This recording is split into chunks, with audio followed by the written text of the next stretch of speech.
شروع اللہ کے نام سے جو بڑا مہربان نہایت رحم والا ہے۔ آپ سب کو حسانی اسلامک اسٹوڈیو میں خوش آمدید۔ حضرت عیسیٰ علیہ السلام اللہ کے نبی تھے۔ حضرت عیسیٰ علیہ السلام کے ماننے والوں کو عیسائی کہتے ہیں۔ ہم مسلمان بھی انہیں اللہ کا نبی ہونے پر ایمان رکھتے ہیں۔ حضرت عیسیٰ علیہ السلام کے بارے میں بہت کم معلومات حاصل ہوئی ہیں۔ آپ علیہ السلام یروشلم کے قریب ایک گاؤں ناصرہ میں کنواری مریم کے بطن سے پیدا ہوئے۔ حضرت عیسیٰ علیہ السلام کے حوالے سے ہمیں حضرت مریم کے بارے میں بھی جاننا ضروری ہے۔ تاریخ کے مطالعے سے معلوم ہوتا ہے کہ آج سے 2000 سال قبل بیت المقدس کے آس پاس کے علاقے میں ایک بزرگ رہتے تھے جو نہایت پرہیزگار تھے اور بہت زیادہ عبادت کرتے تھے۔ ان بزرگ کا نام عمران تھا اور ان کی بیوی کا نام حنا تھا۔ یہ خاتون بھی نہایت نیک اور پارسا تھیں، ہر وقت اللہ کی یاد میں مشغول رہتی۔ حنا جب حاملہ ہوئیں تو منت مانی کہ میرے جو بچہ پیدا ہوگا اگر وہ لڑکا ہوا تو عبادت خانے کی عبادت کے لیے معمور کروں گی۔ لڑکا دنیا کا کوئی کام نہیں کرے گا، صرف اللہ کی عبادت کرے گا۔ اس زمانے میں یہ روایت تھی، عبادت خانے کی خدمت اور دیکھ بھال کے لیے صرف لڑکوں کو ہی رکھا جاتا تھا۔ سورہ آل عمران میں اس کا اس طرح ذکر کیا گیا۔ اللہ اس وقت سن رہا تھا جب عمران کی عورت کہہ رہی تھی کہ میرے پروردگار، میں اس بچے کو جو میرے پیٹ میں ہے تیری نظر کرتی ہوں، تیرے کام کے لیے وقف ہوگا، میری اس پیشکش کو قبول فرما، تو سننے والا اور جاننے والا ہے۔ بچہ پیدا ہوا لیکن لڑکا نہیں، لڑکی تھی۔ ماں کی خواہش پوری نہیں ہوئی، منت تو مان چکی تھی، لڑکا ہوتا تو عبادت خانے کی خدمت کے لیے پیش کر دیتی۔ حنا بے چین ہو گئی۔ قرآن کریم میں اس کا اس طرح ذکر کیا گیا۔ پھر جب وہ بچی اس کے ہاں پیدا ہوئی تو اس نے کہا میرے ہاں تو لڑکی پیدا ہوئی ہے، حالانکہ اللہ کو اس کی خبر تھی۔ بچی کا نام مریم رکھا گیا۔ حنا نے کہا میں اسے اور اس کی آئندہ نسل کو شیطان مردود کے فتنے سے تیری پناہ میں دیتی ہوں۔ آل عمران میں ہے۔ مریم عام بچیوں کی طرح نہیں تھی بلکہ اللہ نے خاص سعادت بخشی تھی۔ اللہ نے اس بچی کو برگزیدہ بنایا، چہرے پر خاص کشش تھی، ایک چمکتا ہوا نور تھا۔ جب مریم بڑی ہوئی تو سمجھدار بھی ہوئی، اسے بیت المقدس کی عبادت گاہ جسے ہیکل کہتے ہیں حوالے کر دیا گیا۔ وہ رات اور دن ذکر الہی اور عبادت میں مشغول رہنے لگی۔ حضرت مریم نیک اور معصوم تھی، اخلاق بھی بے حد اچھا تھا۔ اس کی بدولت عبادت گاہ کا ہر خادم احترام کرتا تھا۔ ہر خادم کی خواہش تھی کہ مریم اس کی سرپرستی میں رہے اور اس کی دیکھ بھال کرتا رہے۔ ہر خادم یہ سعادت حاصل کرنا چاہتا تھا۔ مریم اپنے حسن اخلاق اور اچھی عادتوں سے خادموں اور کاہنوں کے دلوں میں گھر کر گئی۔ حضرت مریم کو پرورش کرنے والا کوئی نہیں تھا۔ باپ جس کا نام عمران تھا پہلے ہی فوت ہو چکا تھا۔ یہی وجہ تھی کہ مریم کا کوئی پرسان حال نہ تھا۔ حضرت زکریا علیہ السلام بھی اسی عبادت گاہ میں زندگی گزار رہے تھے اور عبادت کرتے۔ وہ رشتے میں مریم کے خالو لگتے تھے۔ ان کی بھی خواہش تھی کہ مریم ان کی سرپرستی میں رہے۔ سرپرست بننے کی سب کو خواہش تھی، اب اس کے لیے کیا کیا جائے؟ سوچ بچار کے بعد قرعہ ڈالا گیا تو ہر مرتبہ حضرت زکریا علیہ السلام کا نام ہی آیا تو انہوں نے ذمہ داری قبول کر لی۔ اس بارے میں قرآن مجید میں ارشاد ہوتا ہے آخر کار اس کے رب نے اس لڑکی کو بخوشی قبول کر لیا، اسے بڑی اچھی لڑکی بنا کر اٹھایا اور زکریا کو اس کا سرپرست بنایا۔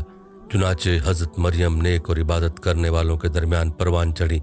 آپ بھی بہت زیادہ عبادت میں مشغول رہتی تھیں اور اللہ کا دن رات ذکر کرتی تھیں۔ جب بڑی عمر کو پہنچی تو بہت کم باہر نکلا کرتی، آپ کو غیب سے کھانا ملتا۔ حضرت زکریا علیہ السلام اکثر آپ کی خیریت دریافت کرنے جاتے۔ ایک دفعہ حضرت زکریا نے دیکھا کہ آپ کے پاس کھانے کا سامان رکھا ہوا ہے۔ آپ علیہ السلام پوچھتے کہ کھانا کہاں سے آیا ہے تو مریم جواب میں فرماتی کہ اللہ نے بھیجا ہے۔ قرآن کریم میں اللہ تعالیٰ کا ارشاد ہے زکریا جب کبھی اس کے محراب یعنی حجرے میں جاتے تو اس کے پاس کچھ نہ کچھ کھانے پینے کا سامان رکھا ہوا پاتے۔ زکریا نے پوچھا مریم یہ تیرے پاس کہاں سے آیا؟ وہ جواب دیتی اللہ کے پاس سے آیا ہے، اللہ جسے چاہتا ہے بے حساب دیتا ہے۔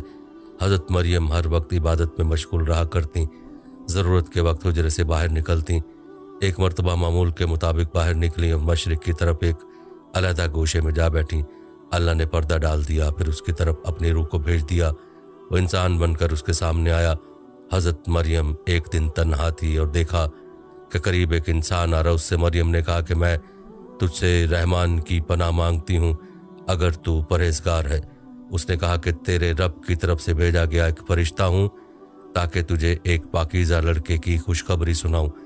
मरियम ने कहा, ऐसा क्यों कर मुमकिन है, मेरे करीब कोई इंसान नहीं आया। फरिश्ते ने कहा, मेरे रब के नज़दीक सब कुछ मुमकिन है, वो कायनात का मालिक है।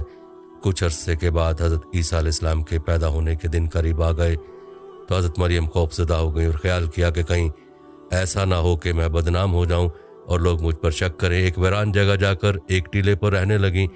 ये जगह बैतुल्लहम के नाम से मशहूर है। वहाँ खाने पीने का कोई सामान न था, इसलिए बहुत ज़्यादा परेशान हुई। गैब से आवाज़ आई, गम न कर, तुम्हारे रब ने तुम्हारे लिए एक चश्मा जारी कर दिया है। यहाँ खुरमे का एक दरख्त भी है, उसके तने को हिलाओ, खुरमे झड़ेंगे, उसे खाओ और पानी पियो और अपनी आँखों को ठंडा करो। हज़रत मरियम तन्हाई की ज़िंदगी गुजारने लगी। जब भूख लगती खुरमा खाती और चश्मे से पानी पीती। वक्त पूरा हुआ तो लड़का पैदा हुआ, वापस हुजरे की तरफ आई। जब लोगों को मालूम हुआ तो आपका मजाक उड़ाने लगे, आप पर आवाज़ें कसने लगे। ए हारून की बहन, न तेरा बाप बुरा था न तेरी माँ बुरी थी, तूने रुसवाई मोल ली, बदनामी से आपको दुख पहुंचा, लोगों को बेगुनाही का यकीन दिलाती। आपने तंग आकर लोगों से कहा कि दूध पीता बच्चा मेरे बारे में सब कुछ बता देगा। फिर बच्चे की तरफ इशारा किया। लोगों ने कहा, यह किस तरह मुमकिन है कि बच्चा बात करेगा। बच्चे ने बोलना शुरू किया, मैं अल्लाह का बंदा हूँ, उसने मुझे किताब दी, मुझको नबी बनाया और बरकत वाला बनाया। जब तक मैं जिंदा हूँ मुझको मेरी माँ का खिदमतगार बनाया। उसने मुझको नमाज और ज़कात का हुक्म दिया। उसने मुझको सरकश और बदबख्त नहीं बनाया। मुझ पर सलाम है जिस रोज़ मैं पैदा हुआ, जिस रोज़ मैं मरूंगा, जिस रोज़ मैं ज़िंदा करके उठाया जाऊंगा। मैं ईसा बिन मरियम हूँ, सच्ची बात कह रहा हूँ। जब वो कोई काम करना चाहता है तो बस उसको इशारा कर देता है, हो जा, वो हो जाता है। बेशक अल्लाह मेरा और तुम्हारा रब है, उसी की इबादत करो, यही सीधा रास्ता है। ये हज़रत ईसा अलैहिस्सलाम की गवाही थी और बच्चे का बात करना बहुत बड़ा मौजज़ा था। अल्लाह ताला फरमाता है, बेशक ईसा की मिसाल अल्लाह के नज़दीक आदम की सी मिसाल है। अल्लाह ने मिट्टी से बनाया, जिस तरह अल्लाह ने बग़ैर बाप के आदम अलैहिस्सलाम को पैदा किया, अपनी रूह फूंकी, उसी तरह अल्लाह ने बग़ैर बाप के हज़रत ईसा अलैहिस्सलाम को पैदा किया और रूह फूंकी। हज़रत ईसा अलैहिस्सलाम बड़ी उम्र पर पहुँचे तो लोगों को नेकी की दावत देने लगे।